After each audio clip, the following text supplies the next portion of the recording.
Hi hello good morning అందరికీ. ఈరోజు ఇంట్లో నేను సింపుల్గా పూజ అయితే చేసుకున్నానండి. మార్నింగ్ లేసి తలస్నానం చేసి ఇలా ఇంట్లో శుభ్రం చేసుకొని పూజ కదంతా సింపుల్గా పూజ చేసుకున్నాను. నెక్స్ట్ ఇక్కడ మేమిద్దరం ఒక కాఫీ అయితే తాగుతున్నామండి. మాకు మార్నింగ్ కాఫీ కానీ గ్రీన్ టీ కానీ తాగడం ఒక హ్యాబిట్ అండి. ఇంత టైం లేకపోయినా ఒక కాఫీ అయితే తాగడానికి టైం కేటాయించుకుంటాం. నెక్స్ట్ ఇక్కడ బ్రేక్ఫాస్ట్ అయితే ఇడ్లీ అండ్ చట్నీ, మార్నింగ్ చేసిన ప్రసాదం కోసం చేసిన కేసరి అండ్ కారం అండి.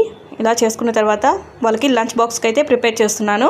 ఆకుకూర పప్పు, అలాగే సొరకాయ ఫ్రై చేశాను, చపాతీ చేశాను, రసం చేశాను, అలాగే రైస్ చేశానండి. కొంచెం పెరుగు, ఇవన్నీ బాక్స్ కట్టేసి ఆయనకైతే లంచ్ బాక్స్ అయితే ప్రిపేర్ చేసేసాను. ఇలా లంచ్ బాక్స్ ఇచ్చేసానండి. నెక్స్ట్ ఇక్కడ ఆయన డ్యూటీ అయిపోయింది. నెక్స్ట్ పిల్లల డ్యూటీ అండి. పిల్లలకు కూడా లంచ్ బాక్స్ అయితే సర్దేసి పక్కన పెట్టేశాను. పిల్లల్ని కూడా రెడీ చేసి స్కూల్కి అయితే పంపించేస్తున్నాను. ఇలా పిల్లల్ని కూడా ఇద్దరిని రెడీ చేసేసానండి. వాళ్ళు కూడా స్కూల్కి